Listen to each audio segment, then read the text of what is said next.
Ethan Cole had only 6 months left before graduating from high school. College was beyond what he and his grandmother could afford, so the moment he received his diploma, he would have to enter the workforce. Perhaps the only fortunate thing about his life was that he had already learned how unforgiving the world could be. He stood 170 centimeters tall and weighed barely 50 kilograms. People often said there was something unpleasant about his narrow, weasel-like face, and his personality was so withdrawn that even calling him timid felt generous. As though those traits were not punishment enough, his parents had abandoned him in a pile of garbage during a freezing winter. An elderly woman had found him there and raised him ever since. In elementary school, other children mocked him for being unwanted. In middle school, a gang of delinquents singled him out and tormented him for 3 straight years. His classmates naturally kept their distance. Insults, intimidation, beatings, and extortion had become so deeply woven into his daily life that he had almost grown accustomed to them. A row of junkyards stood just beyond central Greyhaven. Near sunset, elderly collectors arrived one after another, hauling whatever scrap they had gathered during the day. Margaret Hayes was among them. When the junkyard owner checked the scale, he tilted his head. He told her the load weighed only 70 kilograms. Margaret scowled and complained that the streets had been picked clean. Rain had kept her indoors for several days, and while she was stuck at home, everyone else had taken nearly everything worth collecting. The owner offered her 3,501, calculating the cardboard at 51 per kilogram. Margaret immediately protested that he had paid 61 the week before. He insisted other collectors were receiving only 45, and claimed he was giving her special treatment. She snapped at him not to say things he did not mean, then snatched the money from his hand. She was about to leave with her handcart when Ethan Cole appeared in the distance.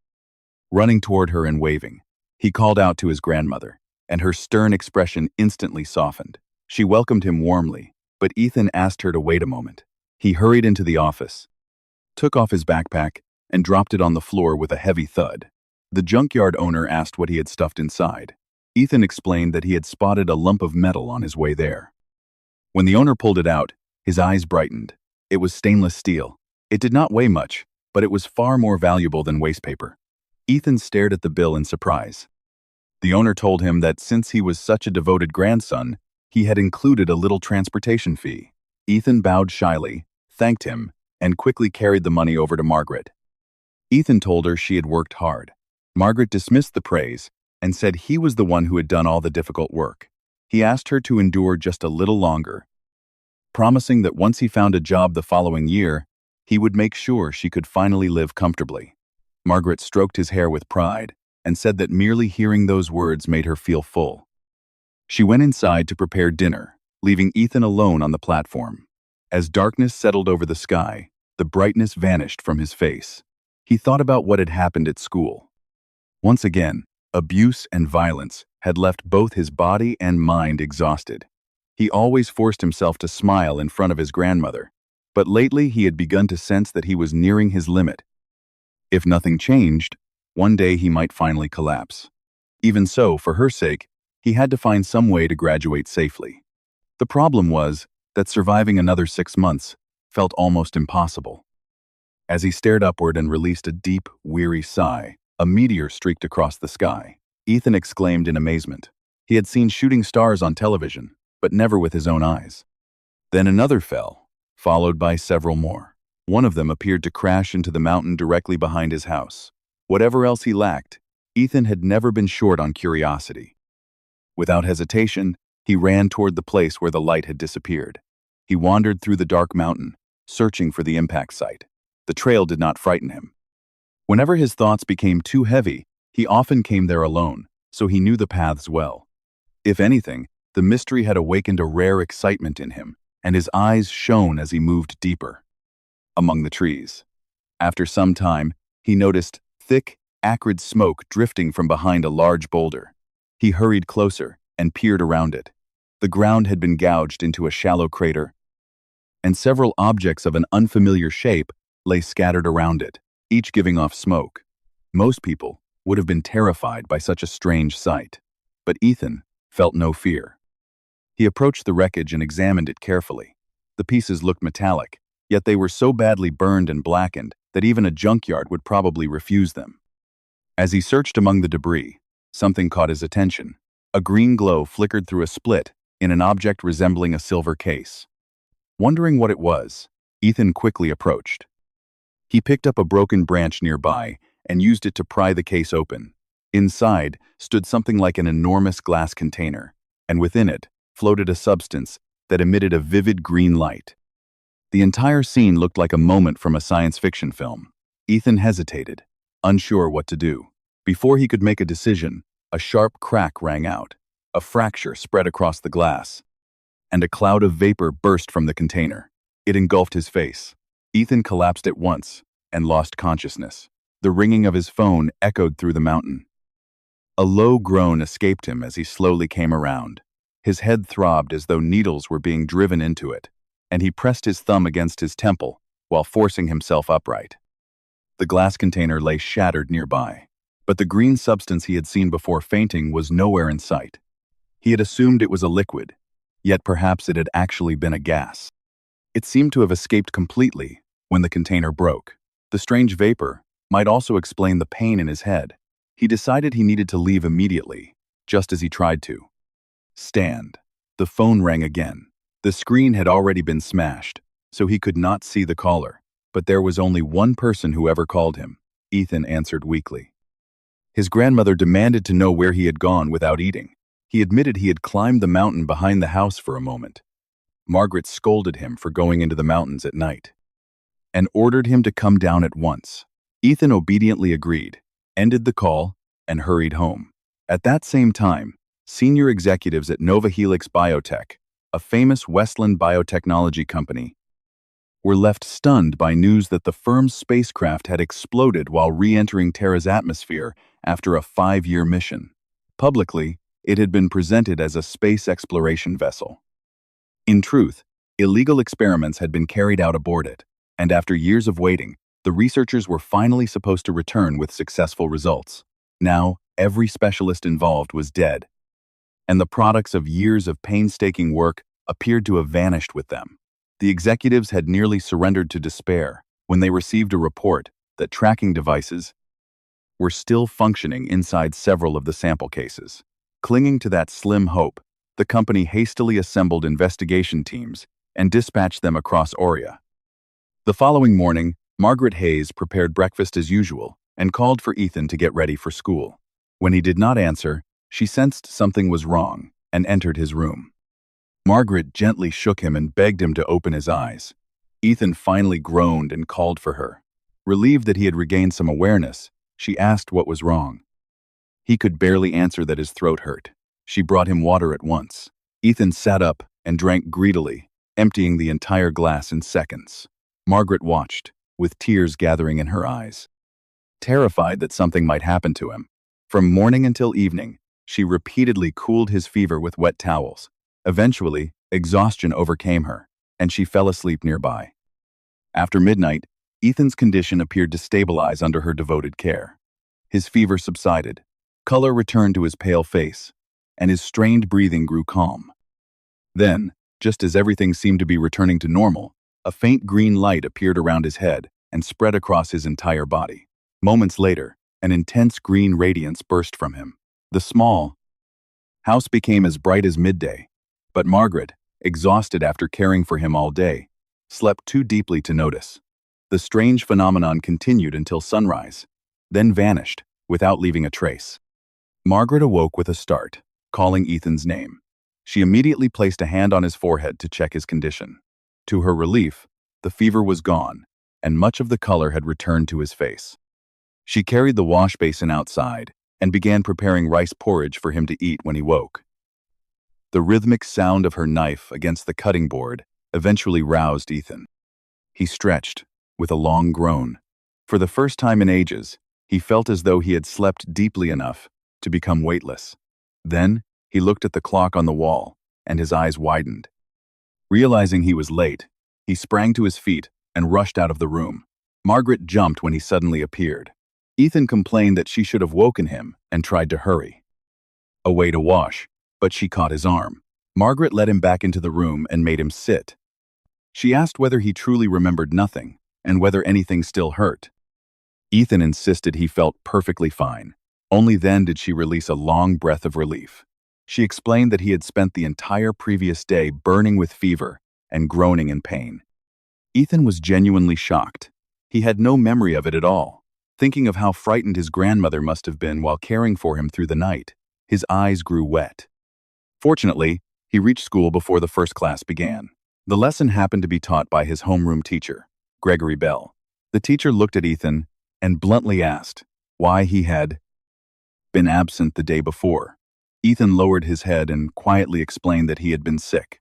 Gregory Bell replied that he should at least have called. In a voice that nearly disappeared, Ethan said his phone had been broken. The teacher clicked his tongue and shook his head as though Ethan were hopeless. Then he simply opened his book and began the lesson. He never once asked whether the student who had missed school because of illness was feeling better. The other students had looked at Ethan as though he were an insect when he entered the classroom. Not one of them asked why he had been absent. Ethan was so accustomed to that treatment that he no longer reacted. At lunchtime, a member of the Iron Wolves came to collect him. Ethan followed the boy behind the school, where Blake Hart and the others were waiting near the incinerator. The moment Blake crooked a finger, Ethan dropped to the ground and crawled forward. Obedience was the only way he knew to reduce the beating that would follow. Blake tapped cigarette ash into Ethan's hair and mocked him for missing school. Ethan tried to explain that he had been ill, but Blake only smiled. "Even vermin are expected to show up when they're useful," he said. Nolan handed over the bag and announced that he had bought everything they requested. Ryan Vale, the second in command, grinned and praised him for doing a good job, even patting him on the head. Nolan basked in the approval until he noticed Ethan lying on the ground. Nolan suddenly addressed Blake as boss and asked for permission to beat Ethan. Blake looked surprised and asked whether he truly wanted to do it. Nolan replied that merely seeing Ethan's face made him feel as though he would go mad.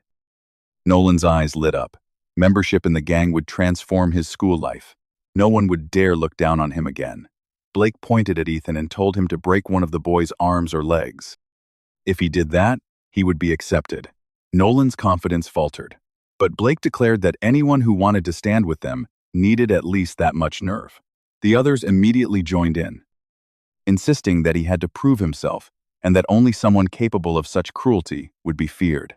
They shouted encouragement until his fear began to fade beneath a reckless sense of importance.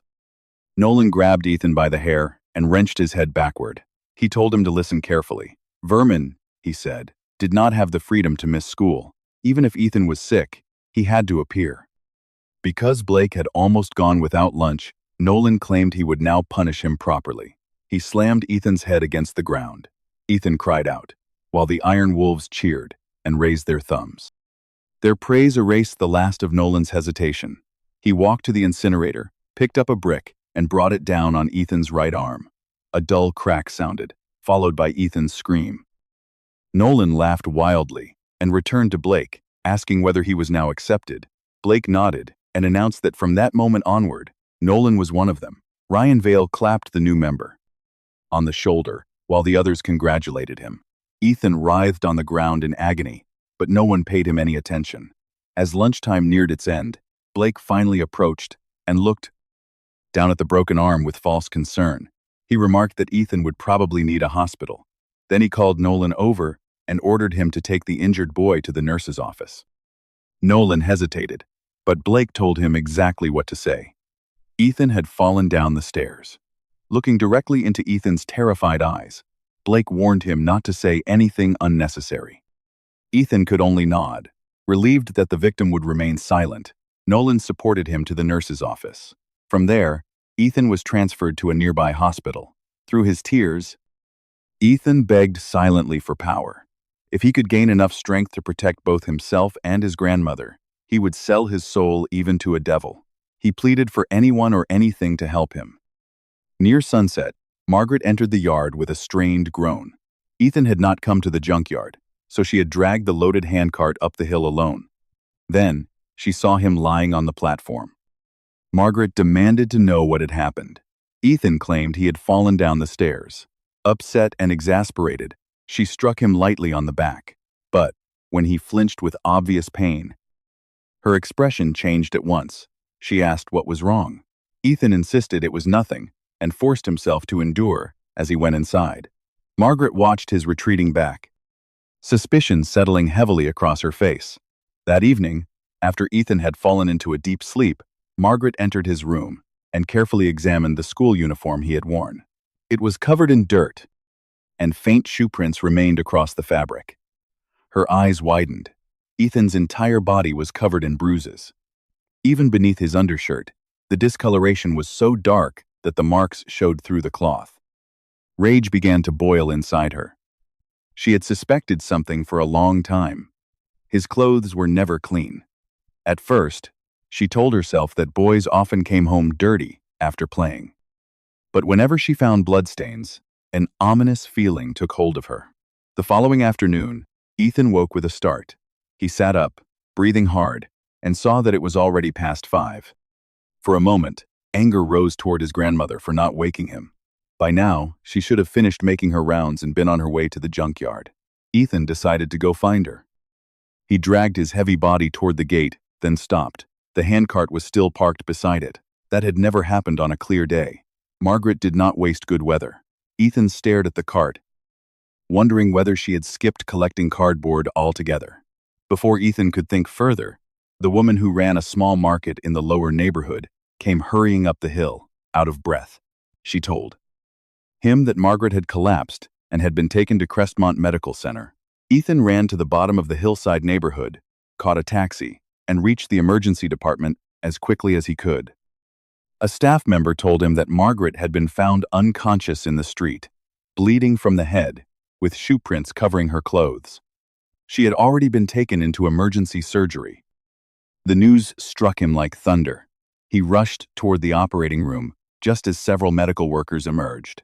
A middle-aged doctor confirmed that they had attempted surgery but had been forced to stop because Margaret's condition was too critical. If she had arrived even a little earlier, he said, they might have been able to do more. 2 men waiting nearby then approached and asked whether he was Ethan Cole. They introduced themselves as detectives from Northgate Police Station and explained that Margaret's injuries appeared to have been caused by an assault. When they asked whether she had any enemies, Ethan could think of no one. One detective glanced at the cast on his arm and quietly asked how he had been hurt, but before Ethan could answer, a nurse came to take him inside. The nurse said Margaret had regained consciousness, then warned him to prepare himself for the worst. A broken sound escaped Ethan's throat. He wiped his tears with the back of his hand and followed the nurse into the room. Margaret was crying too, yet she still managed to smile. "Don't cry, Ethan," she whispered. "Seeing you like this hurts me more than anything." Ethan clung to her hand and told her the pain in his chest was unbearable. Margaret answered that the world had not abandoned them. Rather, they had spent too long turning away from it. She had lived with resentment for most of her life, only to learn that hatred changed nothing. Whatever happened, she begged him not to spend the rest of his life blaming everyone around him. "Grandmother, you can't leave me," Ethan cried. But Margaret's strength was fading. The nurses eventually pulled him into the corridor, while the medical team tried one final time to save her. They could not. When the doctor emerged, Ethan understood before a word was spoken. His scream echoed through the hospital. After the funeral, Ethan returned to the empty house.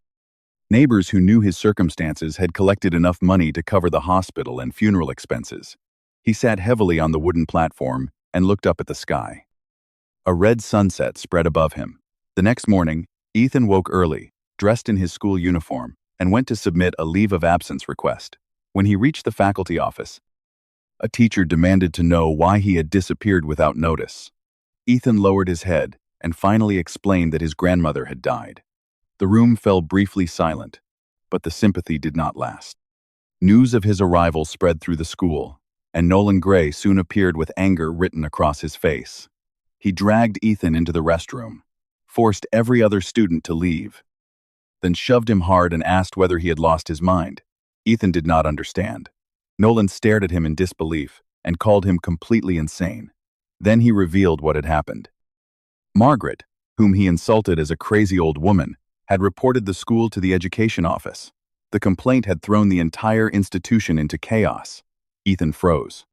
Hearing his grandmother's name from Nolan's mouth, and learning that she had filed a complaint left him utterly confused. While he stood speechless, Blake Hart and Ryan Vale entered the restroom. Ryan glared at Ethan, as though he wanted to tear him apart, and asked what the boy had said. Nolan replied that Ethan was pretending not to know anything. Ethan insisted he knew nothing about it. Ryan was confused. He asked whether they were really going to stop there.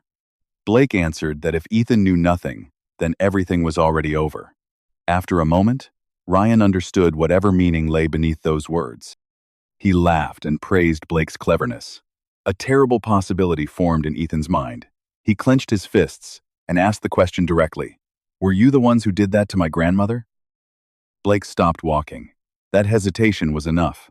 Ethan charged before anyone could react, drove Blake to the floor, and struck him again and again with the arm encased in plaster.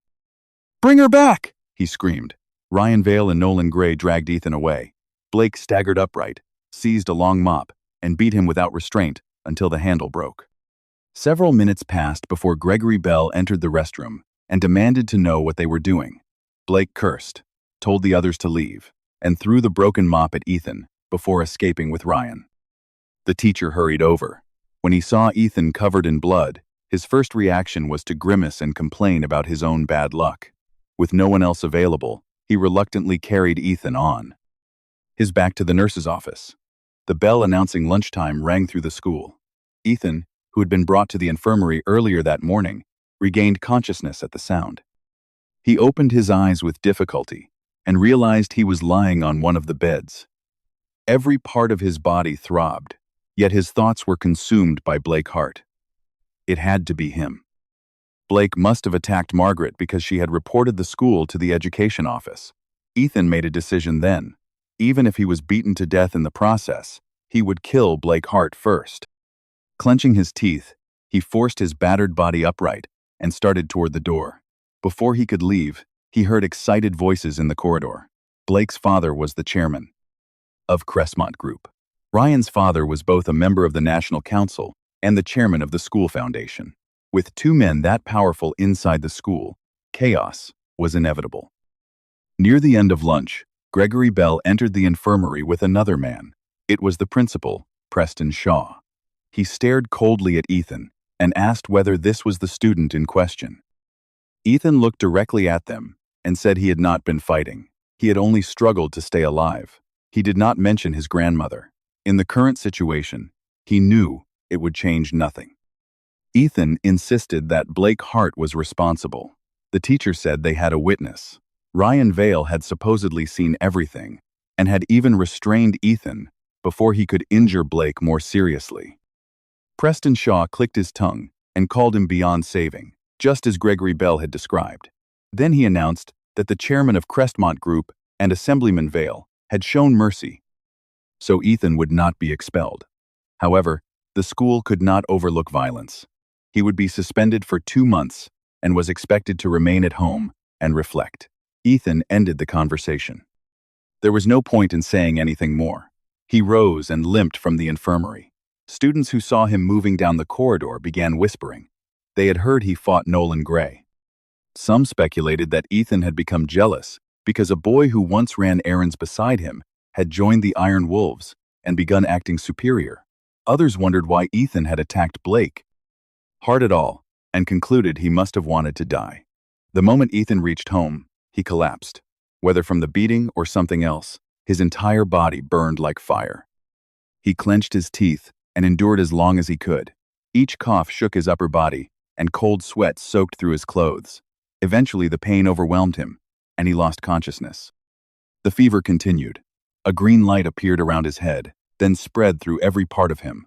Soon, his whole body was saturated in the strange color and radiated with intense brightness. The phenomenon lasted for 2 full days before fading.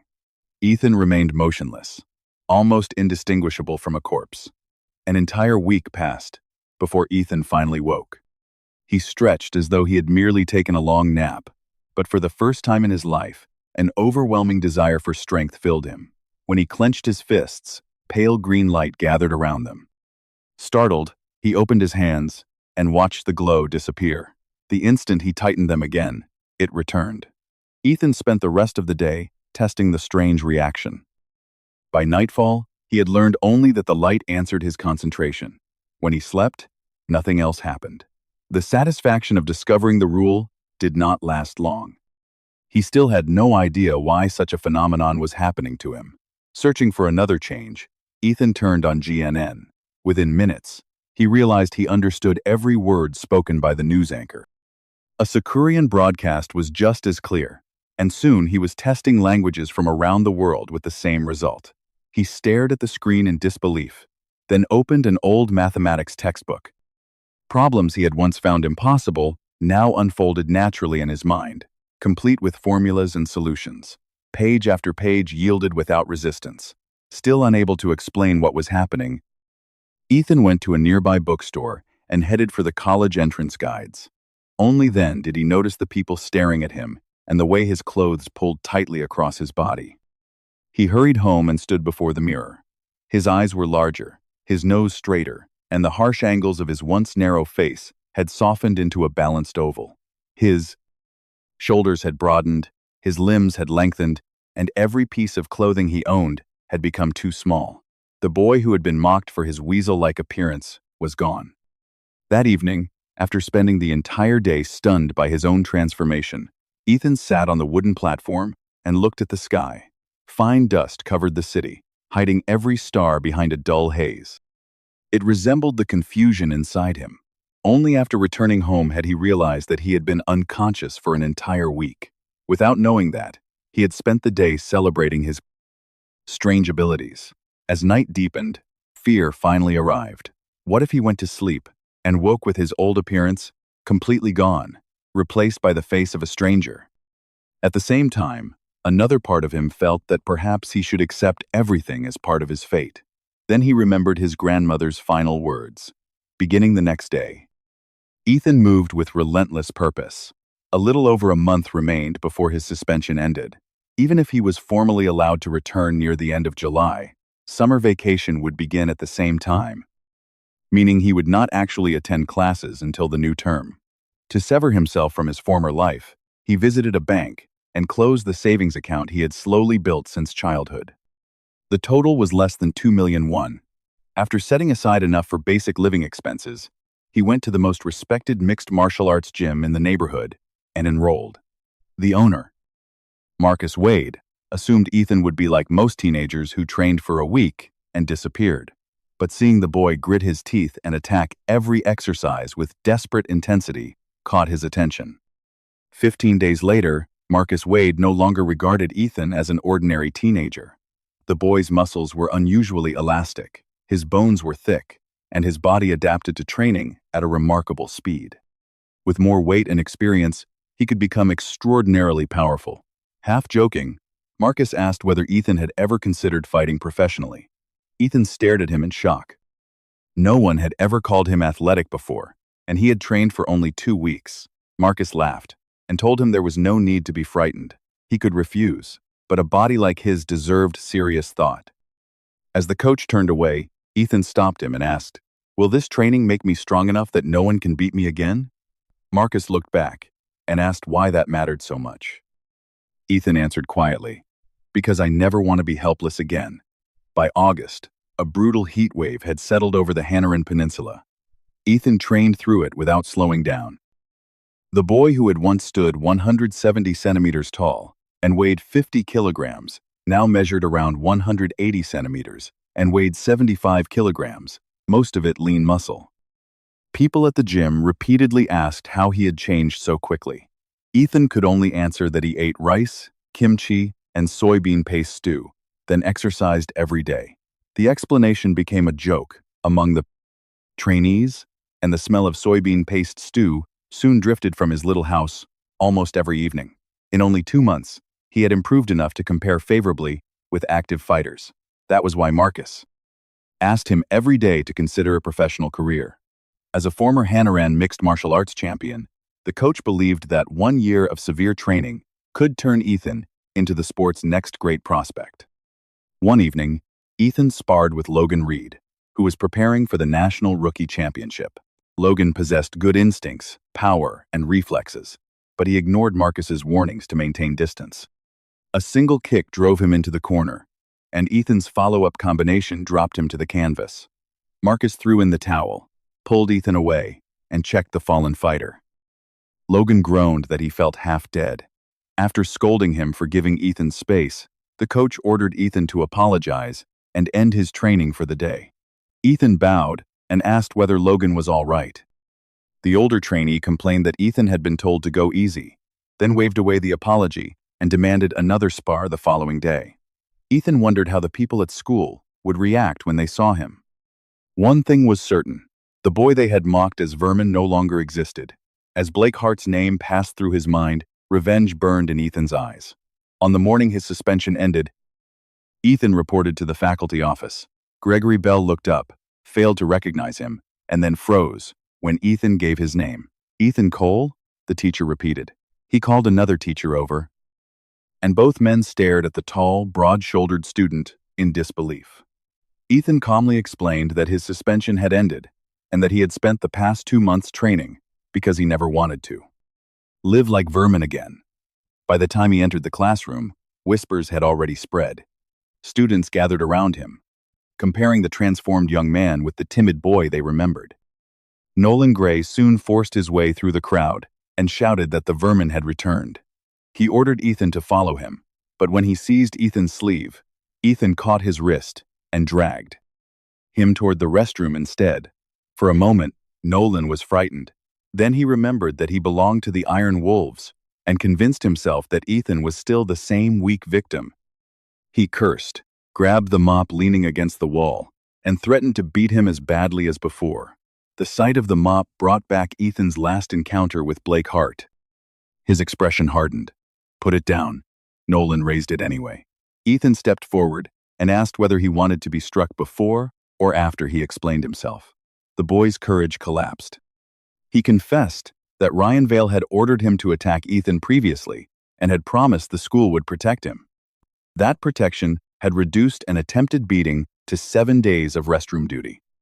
Grinding his teeth, Ethan ordered Nolan to deliver a message. Every member of the Iron Wolves should prepare for him.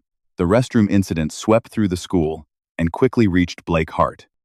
He gathered the entire Iron Wolf gang on the rooftop. Ryan Vale asked what was happening, saying everyone claimed the vermin had returned as a completely different person. Blake admitted he had no answer. He had already sent several boys to confirm the story and suggested they wait. The scouts soon returned. They reported that Ethan had become a monster. He had clearly trained with extreme intensity. His body was covered in muscle, and the bitterness in his eyes was frightening. Blake asked whether they had delivered his message. The boys confirmed that Ethan had been told to come to the rooftop at lunch. Blake declared that a little exercise changed nothing. Vermin remained vermin. Ryan agreed. Nolan Gray had originally been nothing more than another errand boy, so defeating him meant very little. They would educate Ethan properly when he arrived. The others smiled cruelly and nodded. When the lunch bell rang, classroom doors burst open throughout the building. Students appeared to be racing toward the cafeteria, but instead they flooded the stairs leading to the rooftop. Ethan had openly declared war on the Iron Wolves, and no one wanted to miss the confrontation. Blake Hart and every member of the gang were already waiting above. Students who could not fit on the roof packed the stairwell and watched for Ethan. Ethan appeared at the far end of the corridor, climbed the stairs without hurry. The moment he stepped onto the rooftop, the Iron Wolves stared in shock. They questioned whether this tall young man could really be the weasel they remembered. Some wondered aloud whether he had undergone surgery or taken drugs. Blake Hart was more unsettled than anyone. Ethan looked like an entirely different human being. Blake mocked Ethan for finally learning how to speak and promised to teach him his place. He lunged first and caught Ethan across the mouth. Ethan wiped away the blood, forced down his rage, and settled into the footwork he had learned at the gym. When Blake swung again, Ethan slipped inside the punch. One fist snapped the gang leader's head backward, another sank into his abdomen, and a rising knee sent him crashing onto the rooftop. Silence swallowed the crowd. Ethan walked to the fallen boy, grabbed him by the hair, and demanded the truth about Margaret. Blake refused to answer. When Ethan turned toward Ryan Vale, the rest of the Iron Wolves rushed him at once. Numbers still mattered.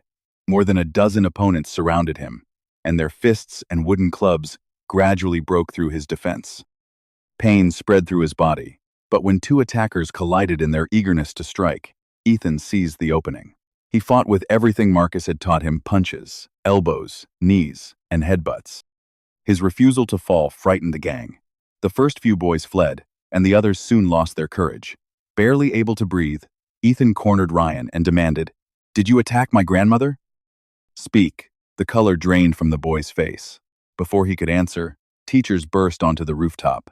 Gregory Bell ignored the injured students around him and rushed directly to Blake Hart.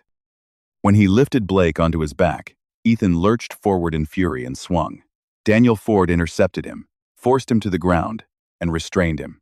Ethan had no strength left to resist. He lost consciousness, and the violence on the rooftop finally ended. Ethan woke in the infirmary with pain in every part of his body. Daniel Ford sat nearby and suggested sending him to a hospital. But Ethan refused. Rather than scolding him, the teacher nodded and said he understood why Ethan no longer trusted the adults around him. Daniel then pointed toward the window. On the athletic field below, the entire student body had gathered in protest, chanting for an end to school violence.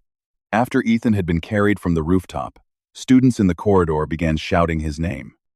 Someone called for the Iron Wolves' abuse to end, and the cry spread through the building. Education office inspectors had arrived at the same time and opened a special audit. Before Daniel could say more, a well-dressed middle-aged man entered and asked to speak with Ethan alone. His business card identified him as Nathan Miles, head of the Hart and Miles legal partners.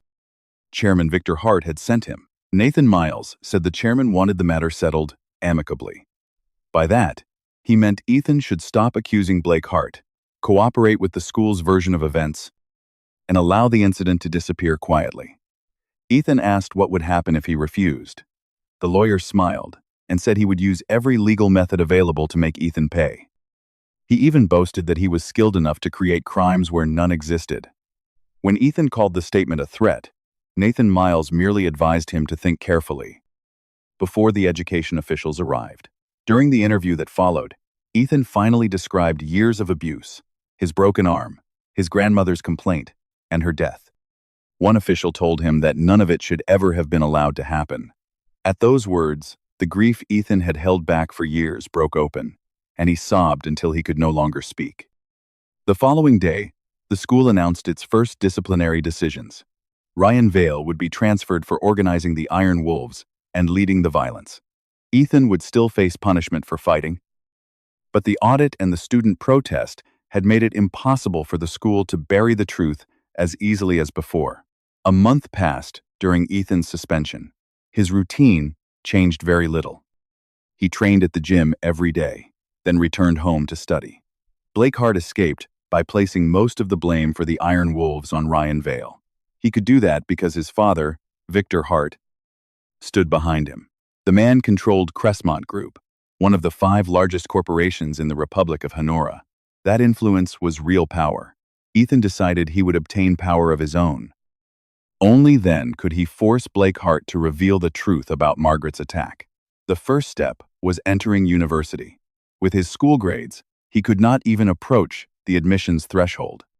But he was no longer the student he had once been. His abilities were almost superhuman. He could speak 5 languages at a native level, and there was no high school mathematics problem he could not solve. Memorization-heavy subjects remained a challenge, but 70 days still remained before the National Academic Entrance Examination. If he studied as though his life depended on it, success did not seem impossible. When the suspension ended, Ethan returned to a school whose atmosphere had changed completely. In the aftermath of the rooftop incident, students posted detailed accounts of the Iron Wolves' abuse on social media. The story became a national issue. Television networks came to investigate, and the scandal even appeared on the 9 o'clock news. Parents protested fiercely.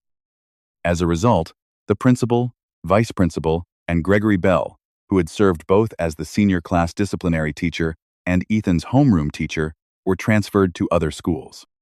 Just as the excitement surrounding him began to fade, Ethan earned perfect scores in both English and mathematics on a national mock examination. Because his previous grades had remained near the bottom, The teachers were stunned. Daniel Ford called him into the counseling room and asked how such a change was possible. Ethan answered that he had studied alone. Unconvinced, Daniel brought in Mr. Foster from the English department. The teacher questioned Ethan about difficult items from the examination, then changed to English, and continued with increasingly advanced questions. Ethan answered every one without hesitation. Mr. Foster finally clapped his hands and declared that the score was genuine. Ethan understood not only the correct answers, but the reasoning behind them. Back in the classroom, Noah Whitman, the highest-ranked student in the school, approached Ethan for the first time in 3 years. He asked how Ethan had solved the most difficult mathematics question, and wondered whether the answer had been a guess. Ethan smiled, took the marked paper, and explained the solution step by step. The students gathered around him, checked the work themselves. Mathematics and English were both perfect, and no one could dismiss the result as luck. The transformation became the main topic in the faculty office. Some teachers believed grief had changed Ethan's attitude. Others could not explain his sudden physical growth or academic ability. Whatever the cause, the weak student they remembered no longer existed. That evening, while walking home, Ethan noticed 2 unfamiliar men following him into a quiet alley. One called his name and ordered him to stop. Ethan turned and demanded to know who they were. The second man moved closer and told him that a child should answer when an adult asked a question. Ethan's thoughts immediately returned to Margaret. Had Blake Hart attacked her himself? Or had he hired people like these? Ethan set down his backpack and asked directly whether Blake Hart had sent them. Instead of answering, the men rushed him. One retreated from Ethan's first counterattack. But the separation allowed him to close on the nearer man. He slipped beneath the guard and drove an uppercut through the chest and chin, dropping him. Then, he turned to the second. "You're next. Tell me who sent you." The gangster laughed and warned that confidence disappeared after a person was beaten nearly to death. Ethan stepped closer and asked whether he preferred to be hit before speaking. The man's smile faded. At last, he gave Ethan a name: the Ironford Hatchet. Ethan's expression sharpened at the title. Marcus Wade greeted Ethan warmly when he entered the gym and asked whether his favorite boy had arrived. Ethan said nothing and went straight into the changing room. The coach complained that Ethan had progressed from rejecting him to ignoring him completely. While changing clothes, Ethan could not stop thinking about the name he had heard in the alley, the Ironford Hatchet. If it belonged to a gangster operating in that district, organized crime had become involved. The old Ethan would have trembled and hidden, but his body and mind were no longer the same. He would not panic simply because his opponent had a criminal title. For the moment, he pushed the matter aside and returned to training. Marcus smiled when Ethan finally responded and said that was more like his boy. Ethan told him to stop using the nickname. The exchange made the other trainees laugh. When Ethan approached the ring, he found Marcus already inside with his hands wrapped. The former champion had decided to test him personally. Ethan asked where the coach's headgear was, but Marcus laughed at the idea that an amateur could touch him. He set one condition: if Ethan landed a single clean strike, Ethan would win. The other trainees stopped what they were doing and gathered around. Some wondered how long Ethan would last. Others pointed out that Marcus had been retired for years and might finally have slowed down. Marcus began circling with light, polished footwork. Ethan attacked the moment he entered range, but the coach slipped away without effort. Ethan tightened his guard, adjusted the distance, and attacked again. Marcus praised the improvement in his stance while continuing to avoid every blow. When the coach briefly stopped moving, Ethan shot in for a takedown. Marcus stepped aside as though he had expected it. Ethan rose immediately and swung an elbow, but it cut through empty air. He mixed punches, kicks, level changes, and clinch attempts until his breath burned in his throat. Every path closed before he could use it. At last, Marcus smiled and said he had enjoyed the game. He dipped beneath Ethan's next punch, placed a light strike into the ribs, and followed with a lightning-fast uppercut. Ethan flew backward and lost consciousness. When he woke more than an hour later, he was lying in the middle of the ring while training continued around him. Logan climbed in, helped him sit, and assured him that the dizziness would pass. Before leaving the ring, Ethan asked what kind of fighter Marcus had been. Logan reminded him that everyone knew the man was a former national champion then stared in disbelief when Ethan admitted he knew nothing beyond that title. Logan explained that Marcus's reputation had been earned through overwhelming technique, timing, and strength. Even after retirement, active professionals still treated him with respect. The spar Ethan had just experienced was only a fraction of what he could do. Walking home, Ethan replayed every movement. More important than the humiliation was the certainty it gave him. Marcus Wade was the person who could make him stronger. By the time Ethan reached home, a group of foreign men, in black suits, climbing the hill. Remembering the gangsters from earlier, he slipped through the gate and watched from a narrow gap. The man in front followed a signal on a handheld device and divided the team. Several members remained in the neighborhood, while the others headed toward the mountain. Curious and uneasy, Ethan followed at a distance. At the crater, most of the team spread out to search. Only their leader, Lucas Grant, and one specialist remained beside the shattered silver case. The specialist pointed to the broken container and said the material appeared to have changed from liquid into gas. That meant a third outcome was possible. Lucas Grant demanded an explanation.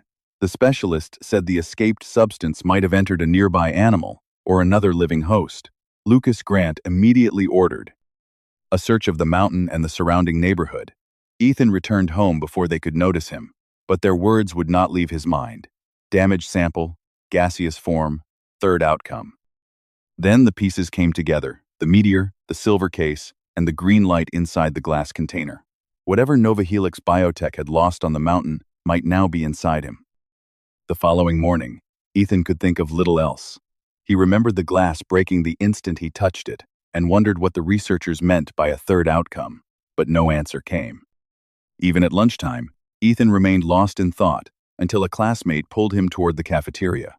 Noah Whitman sat nearby and asked whether Ethan studied at a private academy. Pointing out that he always left immediately after school and never joined evening self-study, Ethan answered that he trained at a gym and studied alone. Noah realized the question had sounded intrusive and began to apologize, but Ethan had already stood to leave. On the way upstairs, he noticed several remaining members of the Iron Wolves surrounding a trembling student beside the school store. Blake Hart and Ryan Vale were gone, yet their followers had already returned to old habits. The victim looked desperately around for help, then saw Ethan approaching. Ethan stopped in front of the group, told the student to leave. The gang members tried to look defiant, but Ethan now saw them clearly.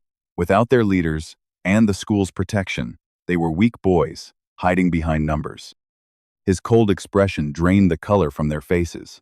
"If I catch you doing this again," Ethan warned, "be careful when you walk home alone." Near Ironford Market stood a shabby, 3-story building. Random shops occupied the first floor. The upper floors displayed signs for construction, tax, and accounting offices. People who understood the area knew the truth. The businesses were only fronts. The building was the headquarters of the Hatchet Syndicate, which controlled much of Ironford. Its leader, Damon Pike, was known simply as the Hatchet because he fought with a hatchet in each hand. His cruelty was infamous. Almost no one who earned his hostility continued living a normal life. For people running nightlife businesses in Ironford, his word was law. If he ordered them to die, they at least had to pretend to obey if they wanted to survive. That afternoon, Damon Pike reviewed the Hatchet Syndicate's collections with his right-hand man, Derek Lawson. The meeting changed when one of the Granger brothers was brought in after the failed alley attack. Under Damon's questioning, the man admitted that he and his brother had been defeated by Ethan Cole. They were competent enough for simple assignments, so their failure meant the target was far more dangerous than Chairman Hart's request had suggested. Damon ordered Derek to select stronger men and finish the job without killing Ethan. Before the order could be carried out, the injured gangster added one critical detail. Ethan trained at a gym owned by Marcus Wade. Damon's amusement disappeared. Marcus Wade was a former champion whose name still carried weight among fighters and criminals alike. Sending men blindly could leave the Hatchet Syndicate with nothing but crippled members. Convinced that Chairman Hart was hiding something, Damon decided to confront him first. He called Cressmont Group, arranged a private meeting, and wondered how much more money the complication might be worth. After school, Daniel Ford called Ethan into the counseling room to discuss university applications. Only 30 days remained before the national entrance examination, and Ethan's old record offered little hope, but his recent scores changed the calculation completely. When Daniel asked what he intended to do, Ethan answered that he wanted to enter Greyhaven National University's business program. The teacher began writing, then stopped when Ethan added that he needed a full scholarship. Daniel stared at him for several seconds. The goal was extremely difficult, but Ethan's recent improvement made it impossible to dismiss outright. He promised to examine every scholarship program the school could find. Ethan carried that cautious hope to the gym. After changing clothes, he entered with his eyes shining and asked Marcus for another spar. The coach warned that Ethan might be knocked unconscious again, or even leave with a broken jaw. Ethan accepted every warning without hesitation. Marcus looked at him as though he were insane, but inwardly he was pleased. Smiling, he began wrapping his hands. Late that night, Damon Pike entered the underground parking garage at Crestmont Group headquarters and approached Chairman Victor Hart's Rolls-Royce. Even the hatchet bowed deeply before the man behind the half-lowered window. Damon explained that Ethan Cole was protected by Marcus Wade and that the task was no longer a simple beating. Hart ordered him to remove his sunglasses and state what he wanted. The gangster requested control of a redevelopment property in return for accepting the risk. Hart's eyebrows rose, and he remarked that Damon had grown comfortable enough to make bold demands. Still, the chairman had no intention of allowing the insult to his son to stand. Even without Blake's request, he said, a worthless student who had struck the heir to Crestmont Group had to be punished. He granted Damon's condition and ordered him to finish the matter. Damon bowed again, barely able to hide his greed. With only 1 week remaining before the national entrance examination, the entire country focused on the test. Noah Whitman prepared beneath the expectations of teachers and parents, while Ethan reduced his sleep and pushed himself toward the same goal.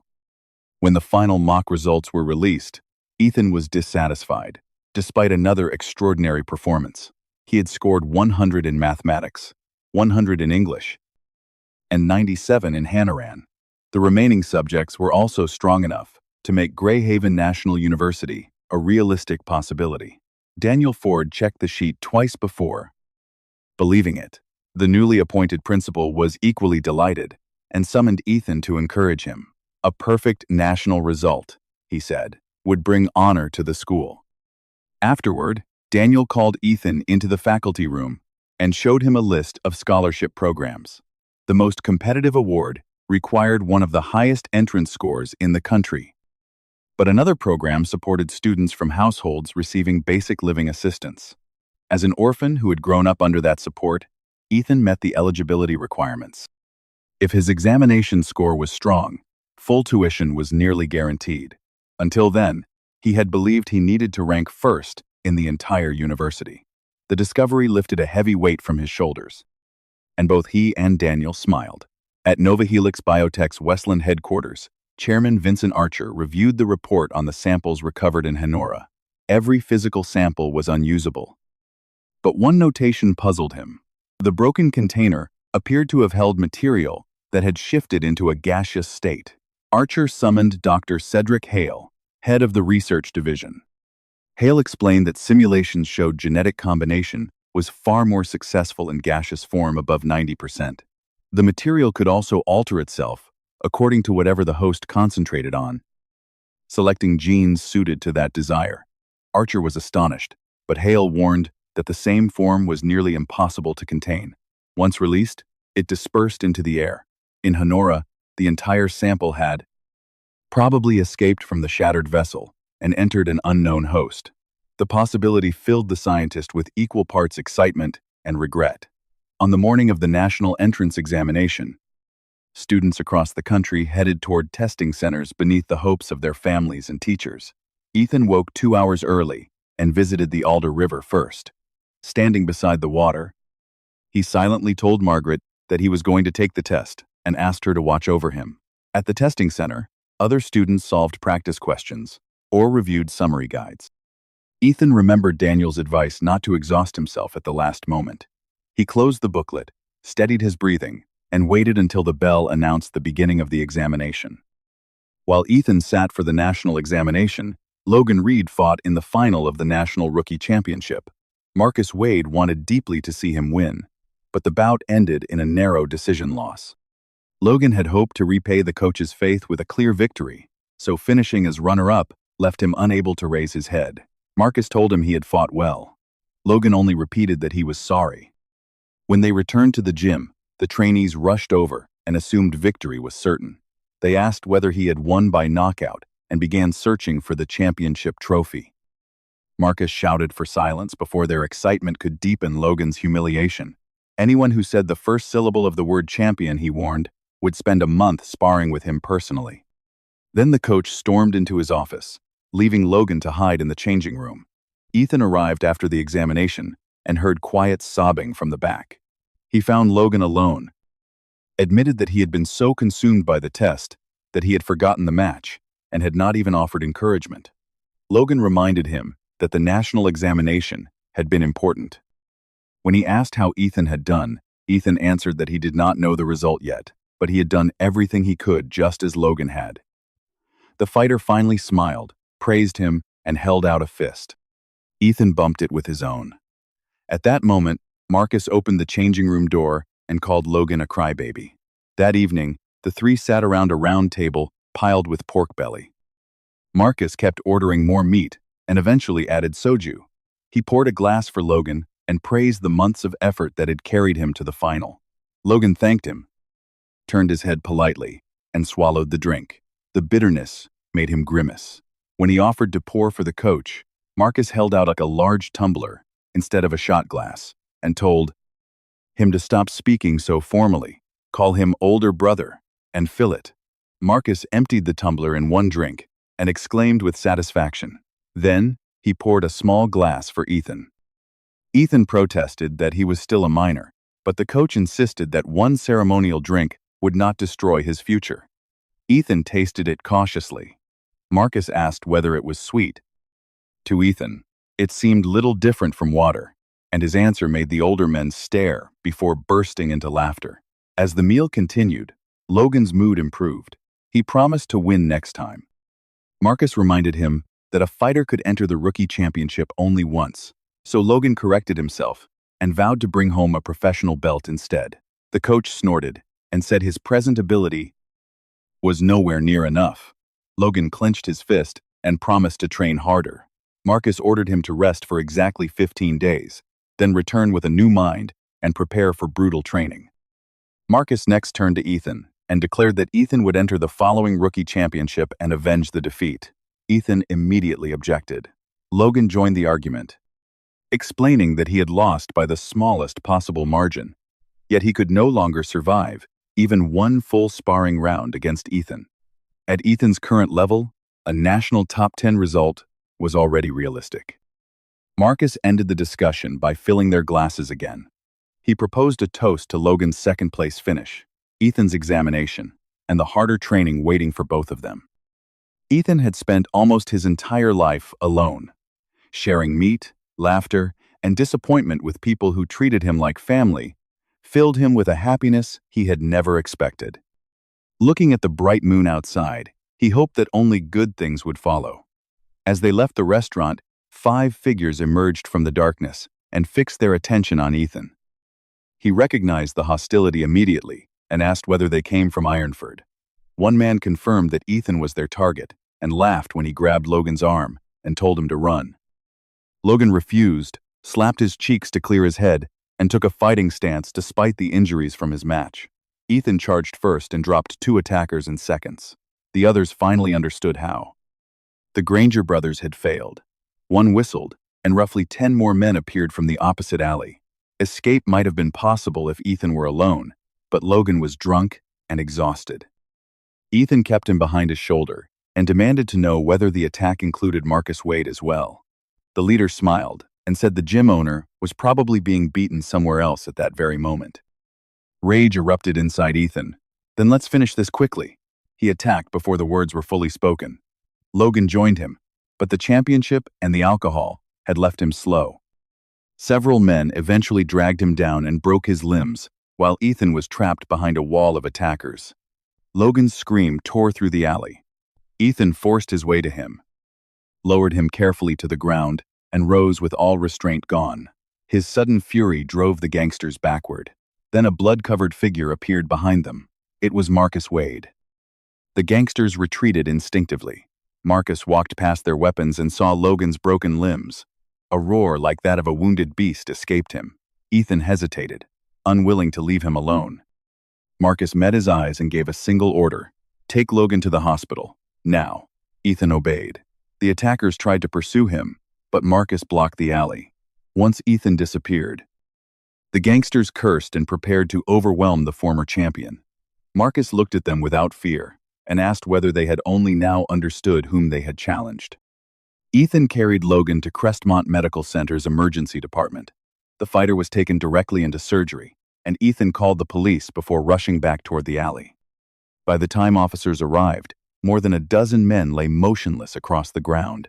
They radioed urgently for ambulances and searched for survivors, while Ethan moved from body to body, calling Marcus's name. At last, he found the coach collapsed beneath the shadow of a wall. Marcus was still breathing, but only barely. Ethan tried to lift him, and an officer stopped him, warning that moving the injured man could make the damage worse. Ethan screamed at them to save him. Marcus forced his eyes open and told Ethan to use speed dial number 1. The person who answered would help him. Then he gripped Ethan's sleeve and added, "Do not waste your life on revenge." Ethan asked what he meant and begged him to stay awake, but Marcus no longer had the strength to answer. The light slowly left his eyes before the paramedics could reach him. Ethan clung to him and promised anything if someone would only bring him back. No one could. Several days later, the mass killing terrified Greyhaven. More than 20 men had died in a fight linked to organized crime, and the police announced an intensive investigation. At Crestmont Group, Victor Hart watched the news and finally understood why Damon Pike had resisted the assignment. His chief secretary, Owen Bryce, reported that the man at the center of the incident was Marcus Wade, a former mixed martial arts champion. Hart decided Crestmont should remain publicly distant and ordered Owen to examine how the fallout might affect the promised redevelopment property. Damon Pike was far less calm. He had expected casualties when he moved against Marcus, but not the destruction of every man sent into the alley. His instincts had warned him not to ignore the former champion, and now the warning had become a disaster. Derek Lawson reported that police had filled the hospital. Logan had survived with a broken arm and leg, but Marcus was dead. Damon treated that as proof the assignment had succeeded and falsely reported to Chairman Hart that Ethan Cole had also been dealt with. The remaining problem was the police investigation. Their contact recommended sacrificing several lower-ranking members so the case could be closed without reaching the gang's leadership. Damon accepted the plan, though the crisis also made him consider how much of the weakened organization he could still preserve for himself. As the only surviving witness to the mass attack, Ethan was placed under strict police protection. Only the case commander and a few officers knew his identity, so even Owen Bryce failed to learn that he was alive. After several Hatchet Syndicate members surrendered, the investigation was closed quickly, and Ethan was released. Logan had awakened by then. He asked whether Ethan was finally safe, then tried to dismiss his own injuries by saying 6 months of rehabilitation would be enough. Ethan could barely respond. He asked where Marcus Wade had been placed and followed Logan's directions to a columbarium outside Greyhaven. The gym members had already held the funeral, while Ethan remained under police protection. The moment Ethan saw the urn, he collapsed and sobbed. When the building grew quiet, he whispered, "Grandmother died because of me. Coach died because of me. I won't let the people responsible walk away." Outside, he remembered Marcus's final instruction. Using the number stored on speed dial, Ethan called. A low voice answered and asked who he was. Ethan introduced himself and reported Marcus Wade's death. The man ordered him to state the facts, so Ethan described the examination day, the gang attack, and everything that had followed. After a long silence, the caller asked where Marcus was now. Sunset had colored the mountains red by the time a stranger arrived at the columbarium. He had tanned skin, hair covering one eye, and a cold gaze. Ethan told the urn that he had made the call exactly as instructed, then bowed to the newcomer. Still looking at Marcus's resting place, the stranger asked one question. Who did this? Ethan answered, the Ironford hatchet. The man turned immediately. Then we're leaving. Ethan sat in the passenger seat as the stranger drove toward Ironford.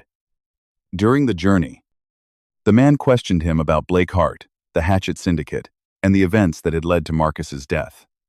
Ethan answered only what was asked. After crossing Ironford Bridge, the stranger called a contact, obtained the location of the gang's headquarters, and parked near the market district.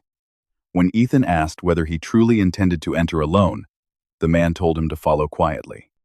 Several gang members smoked near the entrance. One stepped forward and ordered the stranger to lower his eyes. Instead, the man asked whether Damon Pike was upstairs. The gangsters attacked. He slipped through them with simple, efficient movements and dropped 3 men almost instantly. Another rushed him with a punch, only to collapse after a single strike to the neck. Ethan watched in disbelief.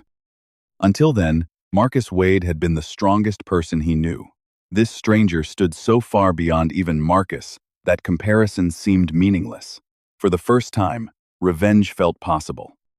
On the upper floor, Derek Lawson waited with more than 10 Hatchet Syndicate members blocking the corridor. Ethan moved back to back with the stranger and said he would handle anyone approaching from behind. Derek stared at him in confusion.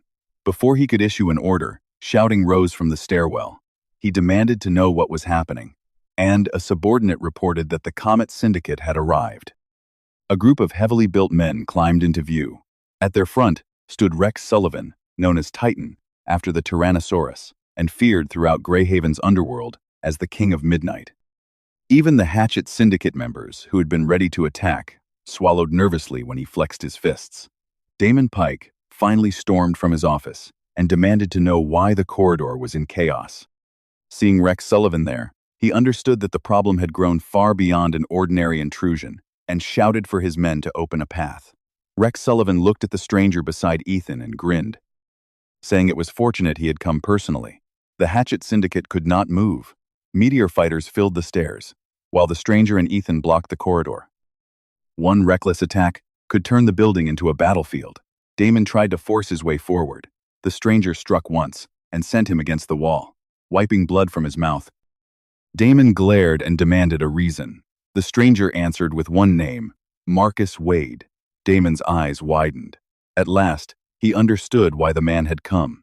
Yet Marcus had grown up as an orphan. There should have been no one capable of taking revenge for him. As uncertainty crossed Damon's face, Rex Sullivan supplied another name, Nightfall. The gang leader looked even more shocked. In the criminal world, few people were more dangerous than professional contract killers, and Nightfall was the organization to which many of them belonged. If Rex Sullivan spoke its name with caution, the stranger had to be one of its most dangerous agents. Damon's attention shifted to Ethan. The young man looked barely 20, but the hatred in his eyes felt colder than any threat from the gangsters around. To them, Damon asked whether he also belonged to Nightfall. Ethan answered, No, I'm Ethan Cole. Alarm flickered across Damon's face. Ethan was supposed to be lying in a hospital with broken limbs. Instead, he stood before him without a visible injury. Rex Sullivan suggested moving the conversation into the office, unless everyone intended to kill one another in the corridor. The stranger agreed, and Ethan followed him inside. Damon reached for a chair, then stopped beneath the stranger's stare. Before he could sit, Adrian Cross sent an ashtray across the room. It struck Damon's shoulder and drove him backward. Rex Sullivan acted as though he had forgotten an important courtesy. Damon still did not know the man's name. When the gang leader asked, Rex answered, Adrian Cross. Damon stared in utter shock. Adrian Cross was Nightfall's specialist, a former war mercenary known as an army of one. Even Rex Sullivan, who controlled enormous underworld power, did not treat him carelessly.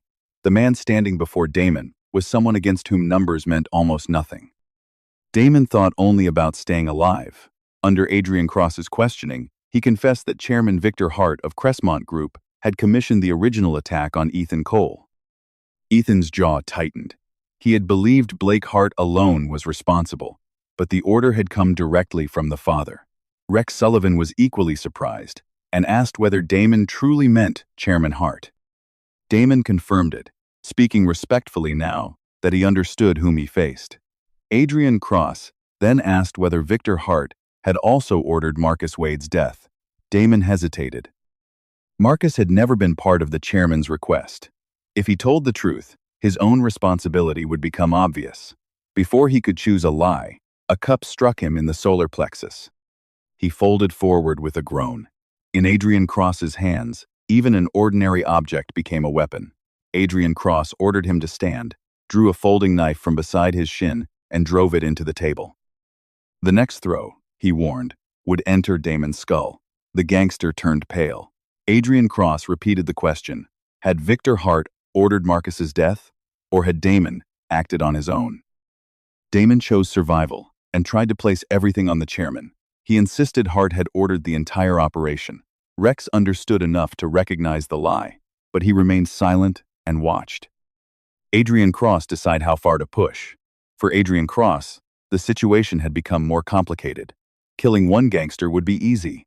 If Chairman Hart was truly connected to Marcus's death, the target was one of the most powerful businessmen in the Republic of Honora. Killing him might still be possible. Surviving the consequences would be the difficult part. Damon hurried to provide another useful fact. His men had mistaken Logan Reed for Ethan Cole at the hospital. Chairman Hart had therefore been told the target was already dead. Adrian Cross nodded. Rex Sullivan then asked who Marcus Wade had been to him. "My younger brother," Adrian Cross answered. Rex stared. He had never known Adrian Cross had a brother. Adrian Cross told him not to dig into another person's private life, while Rex smiled and said curiosity was natural when the person involved was Adrian Cross. The revelation terrified Damon Pike. Whether the two men shared blood or not, Marcus had been important enough for Adrian Cross to come personally. Damon dropped to his knees and begged for mercy, claiming he had only followed orders and would do anything to live. Adrian Cross told him to be quiet. Damon pressed his forehead to the floor again and again. Rex Sullivan observed that Damon was still Chairman Hart's hunting dog. Rather than killing him immediately, they might use him to reach the man holding the leash. Adrian Cross turned to Ethan Cole and asked what he intended to do. "I'll take revenge," Ethan answered. When Adrian Cross gestured toward Damon, he added that everyone connected to Margaret and Marcus would be punished. Ethan moved toward Damon, but Adrian Cross caught his arm and said he had a better idea. Without warning, he drove his heel into Damon's shoulder, then crushed the gangster's ankle beneath another strike. Damon's screams filled the office. Adrian Cross looked down at him and announced that the Hatchet Syndicate no longer belonged to him. Beginning that day, Rex Sullivan would absorb and reorganize the organization, while Damon would remain alive only as long as he proved useful. After leaving Ironford, Adrian Cross took Ethan Cole south to Seabourn. Dawn was breaking when they reached a house on the outskirts of the city, with the sea stretching directly beside it. When the sun rose from beneath the horizon, Ethan stared in wonder. He had never seen open water glowing beneath the morning light, and for several minutes, he forgot even the exhaustion of the previous night. Adrian Cross watched the sky until full daylight, then said Ethan could remain there for the time being. Ethan looked confused. Damon Pike had been defeated. The Hatchet Syndicate was being dismantled, and he assumed the immediate danger had ended. Seeing his reaction, Adrian Cross sat near the entrance and explained that Ethan was thinking too simply. Someone inside the Hatchet Syndicate had almost certainly been planted by Victor Hart. That informant would report what happened. The chairman would investigate. And sooner or later, he would learn that Ethan Cole was alive and completely uninjured. Ethan's expression darkened. Hearing the situation stated so plainly made him realize how little he had considered the consequences. "What should we do?" he asked. Adrian Cross said he needed to disappear completely until Rex Sullivan finished cleaning out the organization. After that, Ethan should live quietly for a while and forget about revenge. The answer made Ethan explode. He asked how Adrian Cross could say such a thing after calling Marcus his brother. Ethan had already hated leaving Damon Pike alive, but he had endured it because Adrian Cross claimed to have a better plan. Being told to abandon revenge entirely was more than he could accept. "You have enough power to kill him," Ethan shouted.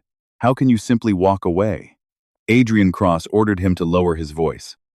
Ethan insisted that in the same position he would have killed Damon Pike immediately. Adrian Cross asked, "And what would happen after that? Would killing one gangster complete the revenge?" Ethan froze. Victor Hart still remained. So did Blake Hart. Ethan might be able to reach Blake if they met, but the chairman was protected by money, law, and influence far beyond anything Ethan presently possessed. Although he kept speaking of revenge, the truth was that he did not know where to begin. He asked whether keeping Damon Pike alive could help them reach Victor Hart. Adrian Cross said it increased the possibility. When Ethan demanded to know how, Adrian Cross told him to think for himself. Ethan was the one who claimed he wanted revenge. The dismissive answer enraged him. Ethan swung a fist. Adrian Cross knocked it aside, kicked him in the body, and seized him by the throat when he folded forward. "If you lose control every time someone provokes you, you'll die before you reach your real enemy," the older man warned. His grip tightened until Ethan's face reddened. Then he called the boy pathetic, threw him aside, and entered the house. Ethan remained outside, coughing and rubbing his throat. He knew only one concrete fact about the man. Nightfall. Damon Pike had turned pale merely upon hearing Adrian Cross's name. He was undoubtedly extraordinary. Even so, one thing made no sense. His younger brother had died. How could he remain so calm? No ordinary person should have been capable of such detachment. Ethan went inside and confronted him. He asked whether Adrian Cross truly intended to remain still after Marcus's death. Adrian Cross ignored him and continued preparing coffee. Ethan grabbed his arm and demanded an answer. Neither man looked away. Holding the cup, Adrian Cross finally said he had already done everything required for someone who shared none of his blood. Ethan stared. Adrian Cross explained that he and Marcus were not biological brothers. Both had grown up in an orphanage. Long ago, they made a promise. If either died unjustly, the survivor would take revenge within the place. Limits of what he could do. Ethan still did not understand. He asked whether breaking Damon Pike's limbs was the full extent of that promise. Adrian Cross said no. He could have killed Damon at any time.